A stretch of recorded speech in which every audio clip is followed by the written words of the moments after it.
Welcome everybody to a special edition of Specimen Hunter, and it's someone that you all know, and you've been following all the stuff he's done on YouTube, all the stuff he's done on Facebook, and it's our very own Mr. Andy Webb, who has actually been correspondent for Sea Angler and for Total Sea Fishing when that magazine was running, and I've got the honour of interviewing him and asking him about his angling life, which I'm thoroughly looking forward to.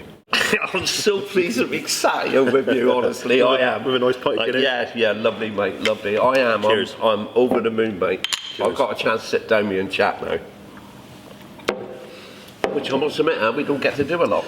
Not anymore, mate, unfortunately. Everything's so busy, isn't it? It's life since the pandemic, really, isn't it? It's, yes, changed everybody's sort of opinion and way on life, I think. It has, I know, mate. It's, everyone's trying to make it good for themselves, but they're struggling. Yeah. But anyway, what I want to talk to you about today, all right, is your angling life. Now, I know you've done a piece on me back along, and it was nice. I felt quite chuffed that you wanted to do that. Yeah. But I want not only me, because I know quite a bit about you, but I want the people that you bring all your videos to and everything that SAA do, and what they watch. I want to bring an insight of you to them. Right. All right. So I want to ask you now about your childhood. We'll start with that, right? And the sort of age childhood that what you were doing. Fishing and stuff. Well, if you were fishing then. Well, I'm from Plymouth originally. I lived down in Plymouth with my mum and that, and then I moved up to Exeter. And then obviously my mum and dad split up at quite a young age with me and my sister. And I went to, with obviously the divorce proceedings and going through at the time, went to live with my nan who lived in Plymouth. Me and my sister, my nan and granddad. Went to a school in Plimpton, primary school. Lived there for a few years, and then obviously we both went back up to live in Exeter with my mum. Sort of like for a few years, went to primary school. To be honest, I was what you would known of hyperactivity when I was younger. I was quite hyper, right? As you can imagine, a bit like yourself. I can imagine. Yes. Which, obviously stuff. And to be honest, I was never into fishing. When I was younger, I was into like martial arts. I was into football. I was into just normal kid stuff, really. Computer. I remember the old Spectrum. Remember, put the tape in and wait for hours. Some of you older guys will remember it. You're coming so crazy. I remember coming back like at lunchtimes and stuff, and I obviously coming home for school dinners or whatever, and sitting on there. And I used to like put Wonder Boy tape in. I don't know if you remember this, and then you would like load, and then I could play that when I got home at lunchtime or got home after school. It would take that long to load. And then you would wait to the end of the tape, and it would scramble, and then you'd have to start over again. But then obviously the Master System and stuff started coming into that then. But I was into football really. Always a Man United. Eric Cantona, big lover back then.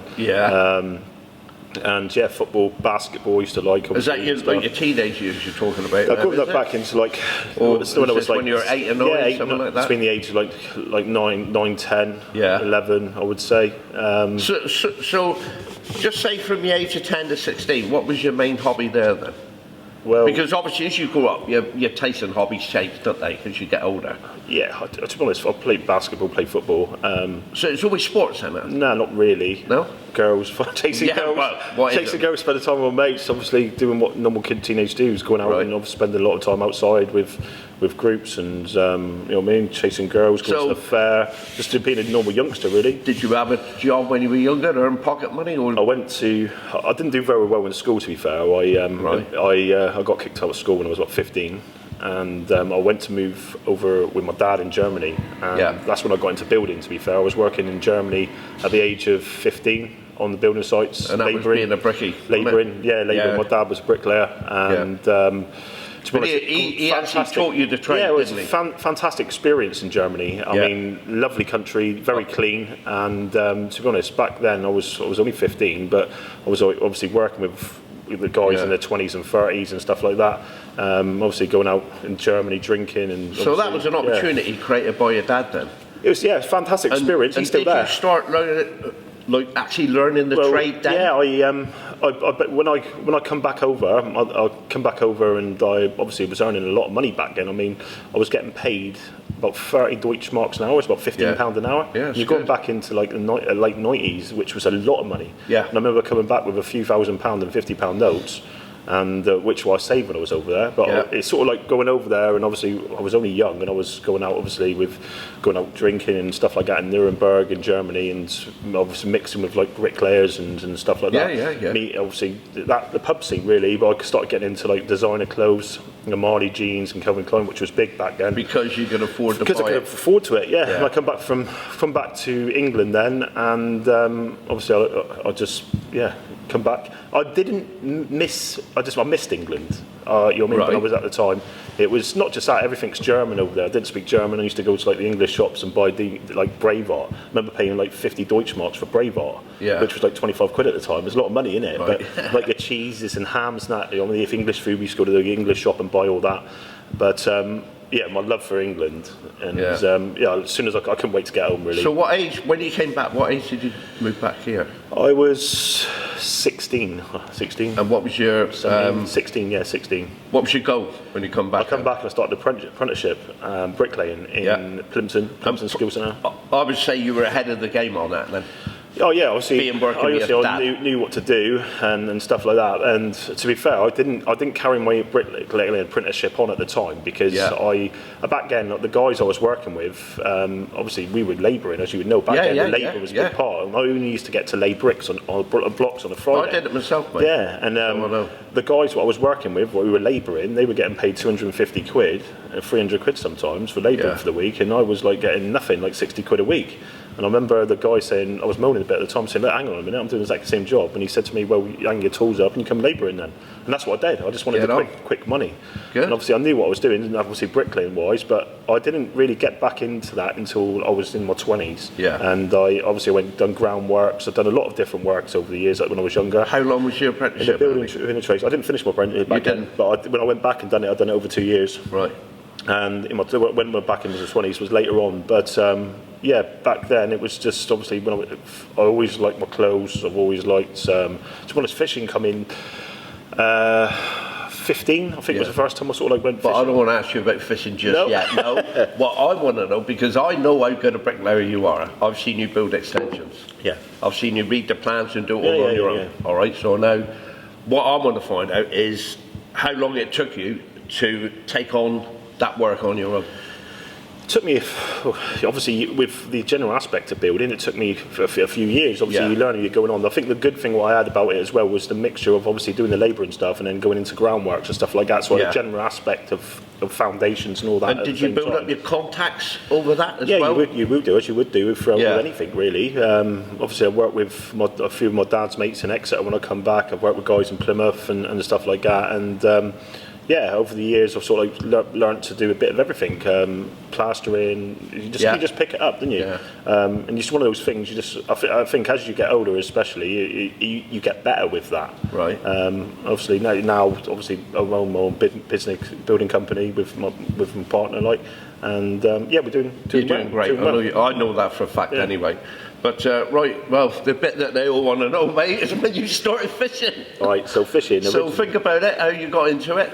Give us a little bit of an insight. First time I picked a fishing rod up, I was about 14 or 15. And it was with my first son's mum's father. He was into spinning for bass and stuff, and he gave me an Abu spinning rod and a reel. We used to go up Seasons Point area spinning for bass. Yeah, I know where that is. Yeah, and that's how I started fishing. Good place to start, actually, mate. And then a mate of mine, Gavin Lee, he used to go fishing a lot. Yeah. And he basically he was like, come, let's go fishing and that. And we were like, all the rest of us were into like chasing girls, and why do we want to go fishing? Let's go and party, you know what I mean? We're into a lot of partying, and obviously as a lot of you do in your teenage years. And then he started taking us fishing, and I remember it at the time. I remember my mate Paul Vowden, his mum and dad, he had his granddad's rods and that. It was a 3-piece rod.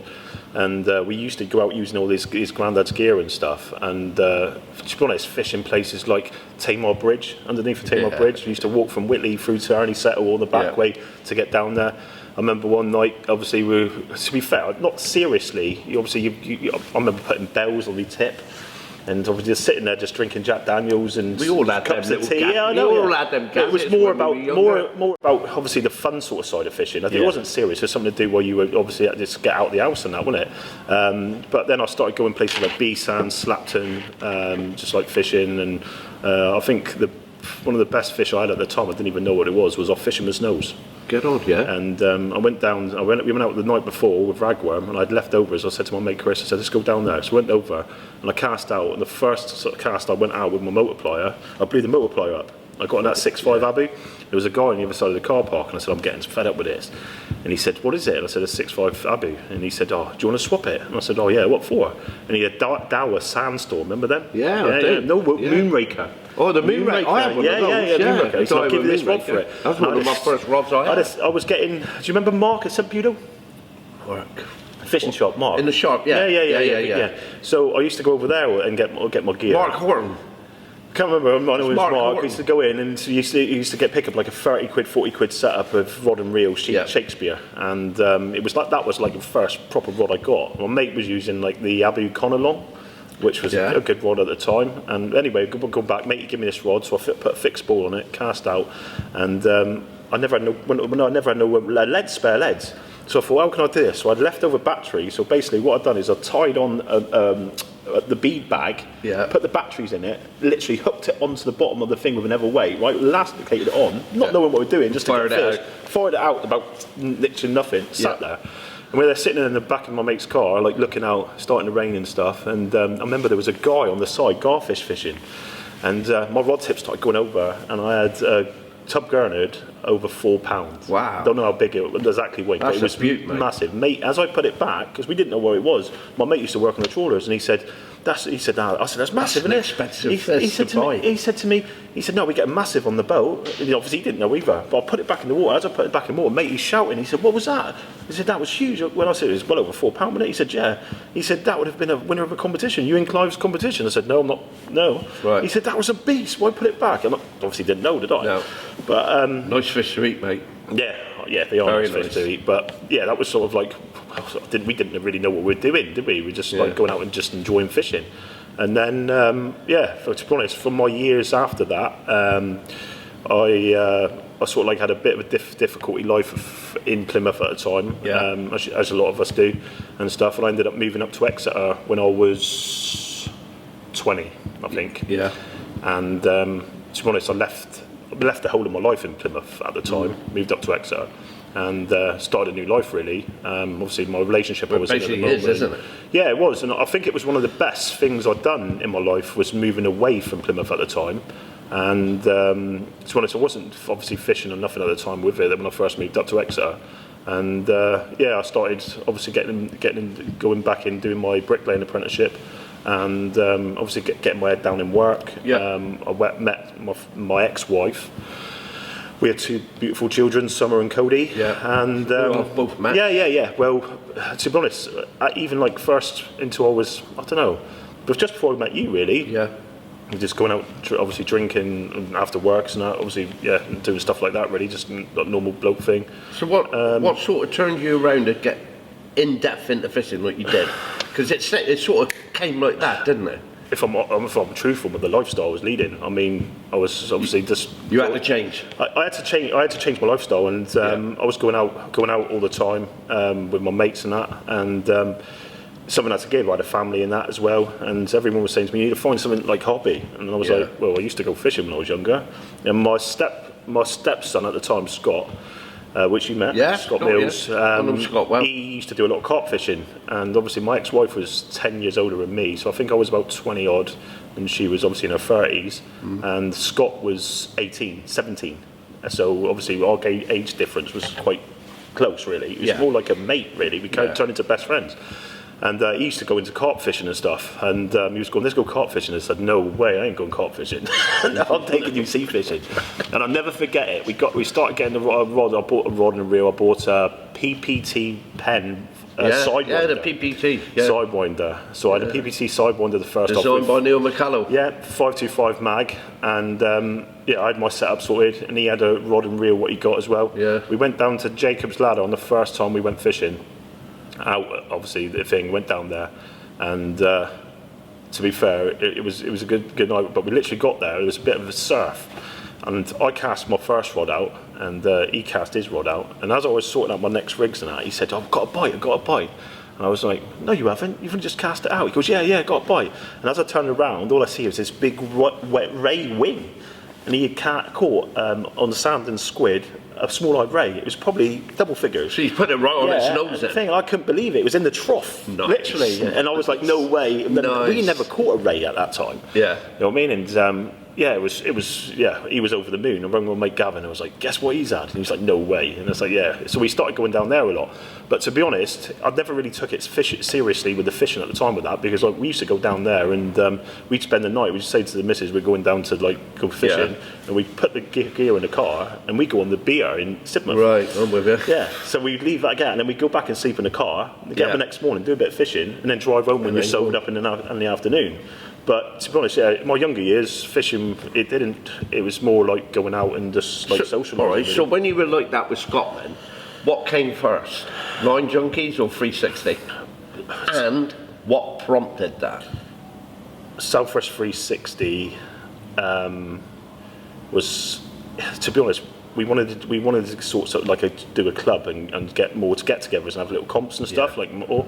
And you'll remember this because Facebook. I remember it all. Yeah, this is when first Facebook come out, and when Facebook first came out, obviously YouTube was like just starting out then, and there was no one doing fishing videos. I mean, I remember obviously me growing up, TSF and Sea Anglo. I used to buy it all the time, like. Yeah. And obviously at the time you were doing a lot of your articles. Yeah. And obviously my features for TSF. Follow you. So look, to be honest, as I said, I think everybody knows you were my favourite writer with the way you tell the story and put the story across. And you wouldn't read one of your stories and not smile. You'd laugh. You know, because you got that sort of side. You were very talented in that fact. And then obviously the other one was Wayne Thomas in North Devon. I think that what I liked about his stories was he covered Kev Legg, which was obviously known as a fantastic specimen angler. Yeah. And always sort of like took a shine to big fish. You know what I mean?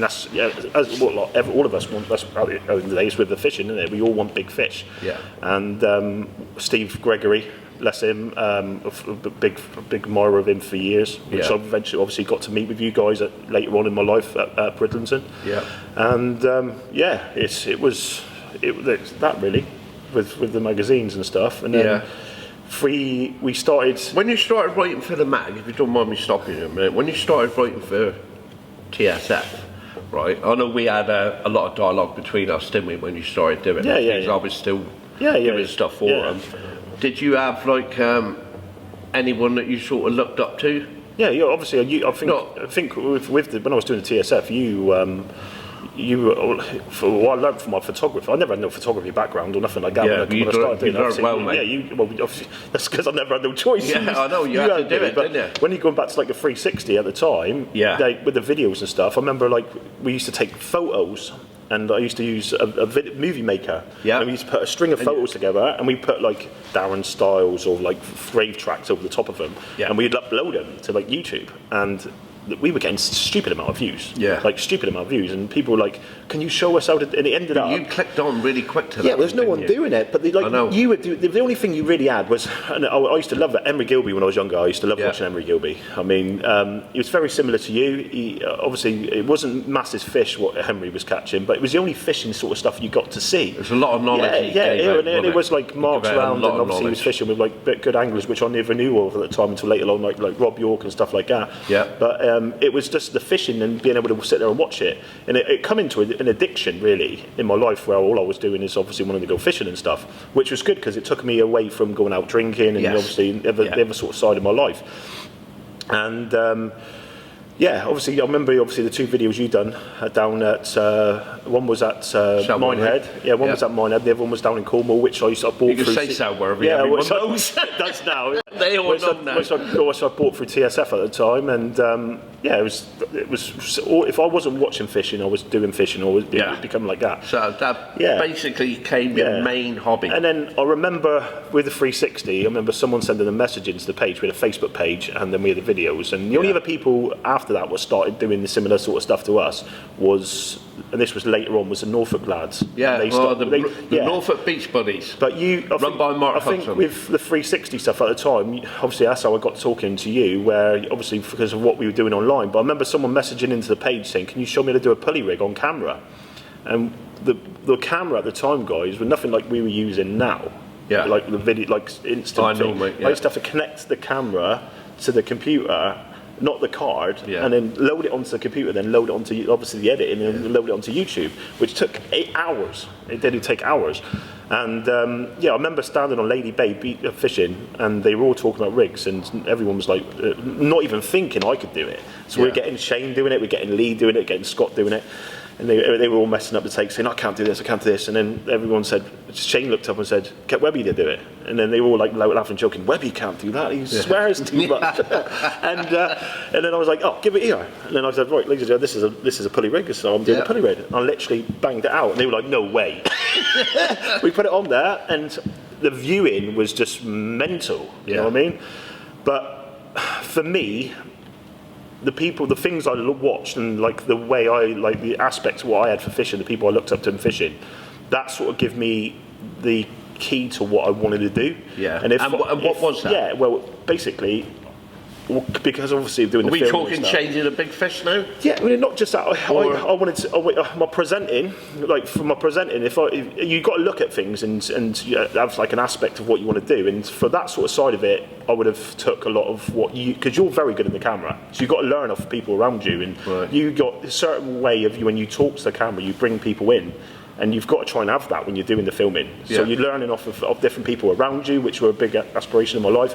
Steve Gregory and Wayne McEwen and that, over in South Wales were catching like massive rays and stuff, which for me at the time, I was like, that's what I want to do, you know what I mean? And like Kevin Legg with like the fish he was getting off North Devon and stuff. Yeah. And obviously having Wayne doing the writing of him, what made the stories there and stuff. And these were guys that I would look up to, like, you know what I mean? And to be honest, the local guys at the time, because I wasn't in the angling scene, I never even knew who they were. You know what I mean? I didn't know the likes of some of the names and other things, you never were. But I think at the time, because of the way it sort of like blew up with Facebook and the 360, and then obviously later on with the line junkies and stuff, I think it turned a lot of heads because it was like the beginning of the internet. And I think a lot of anglers could see where it was going straight away. And could see, and they wanted to protect the marks and stuff like that. And suddenly you got this kid come out of nowhere who was just literally blew up. Yeah, blowing it apart everywhere. And to be fair, I think I didn't handle it well because I'm a bit like you with it. If someone's got something to say or they don't like me, then that's their problem. You know what I mean? It's not my problem. It's their choice. They can do what they want. Yeah, I remember. Obviously, we started getting in contact with some of the local sponsors like Sakuma, Ammo, and stuff like that, and built up a relationship with some of them. And that's an important thing to do, isn't it, mate? Well, it was a no-brainer.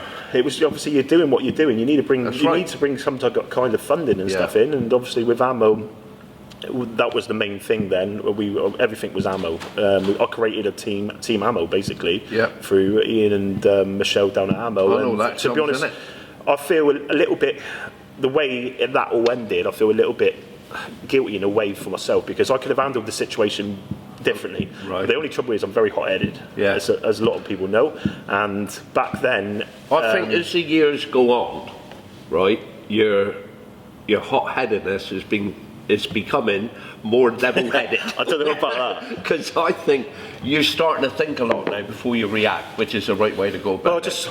Because you've got a lot of respect. You have to understand the respect that you've got from the people, the anglers that you bring this stuff to. You know. Well, the video in, and obviously stuff like that. Then I think it's still like the way it is because it's self-made, and this is what a lot of guys are doing now. Like someone said to me the other day, said, "Who do you like watching on YouTube?" And I said, "I don't watch on YouTube." And they were like, "Really? Don't watch any other angling?" I said, "If I watch angling, I normally watch like videos we've done in the past because it's like a photo diary to me." Which your memories, isn't it? It's like having a photo diary. And I've watched some of the old things. I think I remember that. You know what I mean, it makes you smile and stuff like that. But it's an hard one, isn't it? But for me, like especially with like the line junkies and stuff. Now I got to meet you through like the 360. Before the line junkies, sorry, we started 24. You wanted me to join 24/7. Yeah, too right. Yeah, I couldn't wait. Yeah, well, I think at the time it made sense because you were sort of like doing the DVD and the magazine sort of side. Yeah. But you didn't have the internet sort of side. No. So bringing me within that free internet side, it should have been the last piece of the puzzle. Yeah, it should have done. Yeah. And obviously that didn't go to plan. No, it didn't. Not because of anything we did. No, we didn't go. No, we're not going to go into details. What's done is done. Like, but after that, I moved away and started the Line Junkies, and obviously the Line Junkies just went massive, really massive. And obviously, then I started doing the Team Ammo stuff. Because I actually loved that name when I heard it. Said Andy started. But we weren't sure because obviously Line the junkie sounded part really of it. great. Yeah, but it is. I think what it just means you're a junkie for fishing. Yeah, you know? it brings the fashionable side like into fishing. Yeah, and the youth sort of side. I just thought it was a great thing to say, Line Junkies. Yeah. But obviously, I think the main one was with the Team Ammo. I mean, we sort of.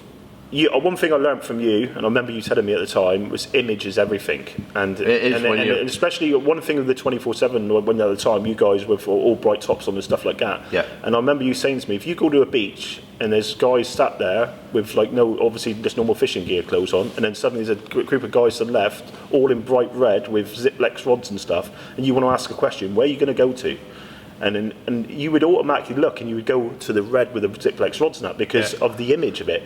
But even though they could have just started fishing the day before. I was taught that by the magazine. Yeah. The guys on the left, they might have been fishing for like the last 20 years. And the knowledge they would gather. But they might have more knowledge than us. Yeah, and that's with the camera, and I think you've got to have that. Yeah.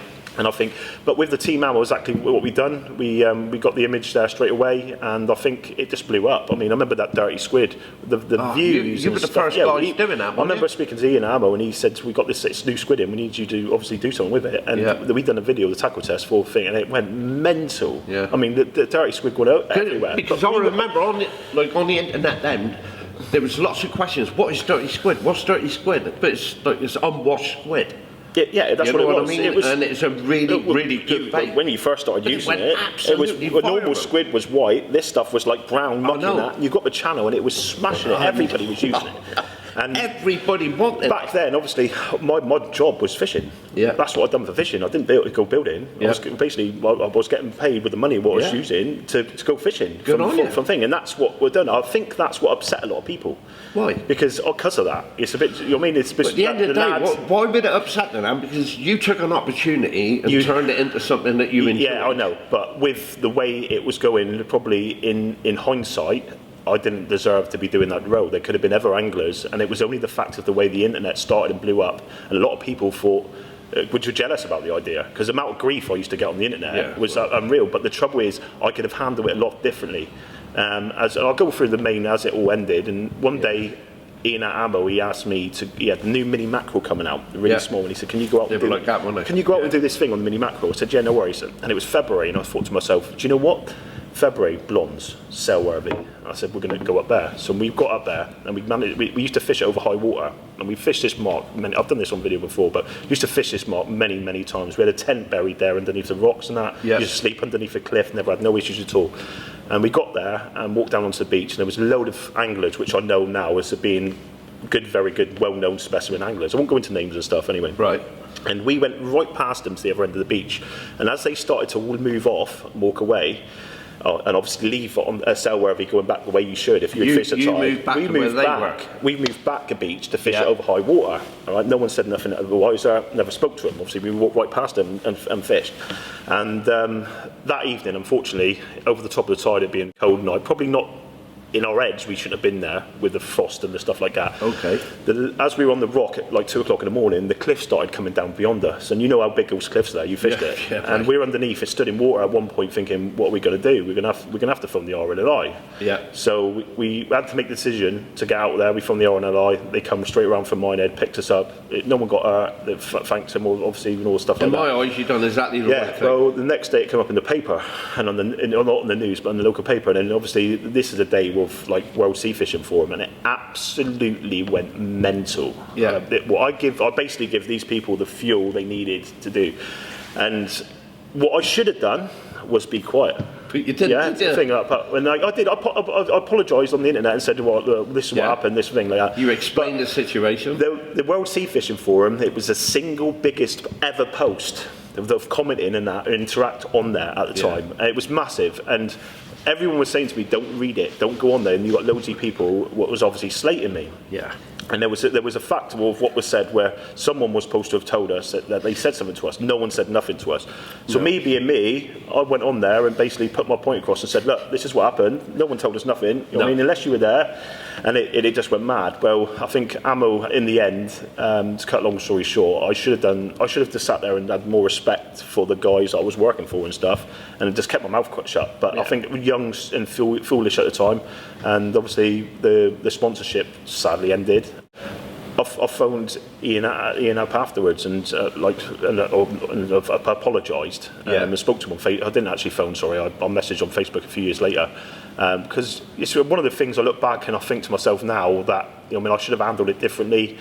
Me being me, obviously, it's just one of the things. But one thing I can't stand, Nick, and you'll know that, is bullies. Yeah. There's no tolerating. And what I found out on the internet, we've had a lot of it though. Especially is you get a lot of people coming on and they'll say all this stuff on the online, and then when you see them, they don't say boo to a goose. No, you know what I mean. I've had it with one guy on Chesil, and I'm not going to go into names and stuff, but he was fishing with a guy what I know and I had got respect for, and I thought I'm not going to say nothing while he's there because it puts him in a bit of an awkward position. Yeah. So I waited, and the guy came over to say hello to us. So I thought, this is my time. I said, mate, I'm just going to go over and see someone quickly. So I went over there, and he didn't want to say nothing. He was like, tell him to go away. And he ended up pulling a knife on me. Sat there with a knife and a thing. To be honest, and my immediate reaction, I went to lose my temper a bit because of the situation. And my mate Luke John started to walk over, and there was a guy behind us with a kid and that at the same time, and I just basically walked away. Yeah. Just left this conversation and just said to him, don't be obviously mouthing off and saying stuff online again. If you've got something to say to me, I'm stood in front of you, say it. You know what I mean? I'm a man. It's the way it is, isn't it? If you've got something to say to someone, you say it to your face. You don't go sitting there just babbling off over the internet. But I think the trouble is, especially with the way it's turned, you just get so many keyboard warriors. But what I find now, and the internet, how it's changed again, because back then it was basically you could say what you wanted, free for all, and then people would fire it back. But now they start pulling the bullying card. Yeah, they start pulling the bullying card where we live in a freedom of speech. And I've had it, like you said to me, you've got a tough skin to do this job in sea fishing. Yeah, but you're going to always get people who like you, and you're always going to get people who don't like you. That's right. But bad publicity, but you have to accept that. Yeah, well, bad publicity is good publicity. That's what they say. And that's the thing. And I tell you what, back then when all that blew up. And obviously, I went back and we started after the line. I went back for that. The line junkies sort of like ended, and I had a bit of a break. And then I started fishing, obviously, again, and I started Sea Angle Adventures with Andy Webb. Yeah. And it blew massively. It just, as soon as I started doing videos again, it just blew up. And I think some of the publicity we were getting for the bad publicity started getting even more viewers again, and it just went absolutely mental. Yeah. But what's made you smile at that? Yeah, I use it as fuel. But back then, Nick, fuel in a good way. Back then, I used to be up in my lounge, like tearing my hair out, like angry, like going red, like Incredible Hulk, because you know what I mean. The way I used to see it, if you see someone in a pub and they start speaking to you like that, and they start, saying all stuff like that, it wouldn't end. It wouldn't last very long. It wouldn't end well. No, it would exactly. It would not end well. But the thing with the internet, a lot of people, they use it and think, I can say what I want. He's like miles away. That's because they've got nothing else to do but that. Exactly. But I think I started to learn by that, and in the end, instead of getting angry and upset about it, I sort of used it as fuel. You used to phone me up, didn't you? Yeah, tell me. And I used to say, he did, honestly. He used to phone me up and say, so said this. I said, ignore it. Ignore it, and it will go away. If you ignore it, they forget about it. I've always been brought up the same. At the end of the day, if you've got an issue with someone, you always feel you've got to fire back. I want to know why. Yeah. You know what I mean? And you always feel you've got to fire back. But it's the power of the internet, I suppose. Yeah. But it's amazing how it's changed over the years, and especially like when obviously obviously with the 24/7, as you know, and you're doing that sort of role, it's self-fame. And that's the joy of what's happened with the internet now, and it's got to a stage now where you can pick a rod up for the first time, and basically put a Sentry hoodie on, use a Sentry rod, and you can stand out there and you can get a camera, and suddenly you can start doing what some of the guys like yourself and some of the other guys, because back in the old days, to get sponsorship and do these sort of things, you had to be good at what you were doing. Yeah. You had to be good at what you were doing. We had sponsorship. Yeah, exactly. You had to be good at that thing. With the internet now, it's took all that away. You don't have to be good at anything. And what a lot of the brands and stuff like that now, they do, they're not interested of the guys what are doing it. It doesn't make no difference if you can't fish or you can't, you're me. No. As long as you've got a page and a following, like a Facebook page, they want the advertisement. Of course they do. Which I've stopped, because I've seen right through it. I know, mate. Like, thing, and I'm not going to say no names especially, No, but I know there's companies what we've done stuff for, right, and they've promised us the world, you know what I mean? And we've at the end of the day, we want to push the project on, and you know what I'm talking about. Yeah, I do. And you want to bring funding into it, and they promise you the world, and you get all this advertisement for it, and that's what it is. And people, what I see, you want to take people for face value, and I don't take that. If someone says this is what they're going to do, this is what they should do, but they move on and they start doing it to other people because they're not getting it from. I won't do it now. No. You know what I mean? But what I do is look after the people that look after us. Yeah. You know what I mean? And the one thing I do, and people say it all the time and stuff like that, oh, you're just saying that because you're getting these rods and stuff like that. We're not doing it because I would not put across anything rubbish to anyone. Now, I remember doing a review, and you remember this, there was a big brand, I won't go into names, but it was a big brand that sent us a rod for tackle testing. Yeah. I took it out, and we snapped the rod, cast it in 3 pieces. Yep. And then we sent the rod back, right? They weren't happy. Yeah, were they weren't happy. They sent the rod back, right? I didn't do that. I didn't put this online. And then they sent it out again. So me and Jordan Cove took it out, went down to Hussing with it, and it was known as the ultimate rough ground rod. And I snapped it with a bullet on, right? And I know it was an £8 bullet because we hand lined it with the tip snap to get it in. And I just said to the company, I said, I can't work with this. And they were saying, well, why not? We'll send you another tip out. I'm not working with that because basically, if I go to a load of anglers and tell them this is fantastic, and they go and buy it and it's rubbish, they're going to be coming back and saying, I don't. You know what I mean? Yeah. I don't. I'm not doing that. Yeah. It needs to be quality what we're doing. And one of the main things with doing the filming and the sea angling sort of side, what I wanted to do is fit the big fish. Yeah. If you're going to do this sort of thing, you've got to know what you're doing. And at the end of the day, it's like putting a like Superman suit on when you're a kid and running around pretending you're a superhero, isn't it? Yeah. Unless you're doing and you're doing that role and you know what you're doing, you're doing it correctly, then you just play acting. And I think that's the one downfall of the internet these days now is you get a lot of guys what just want the fame of it but haven't got the knowledge to be doing what they're doing. Yeah.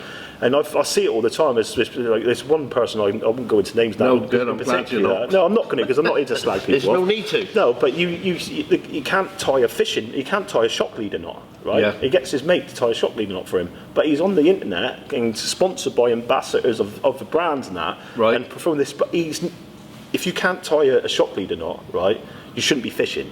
And you should definitely not be doing a role where you're trying to teach people how to fish. Yes. It's one of the basic things of safety and starting out. But it's just the way the internet's gone, which is ideal, I think, in a way. But I think it's upset a lot of the old school anglers, if I'm honest. Why? Marks.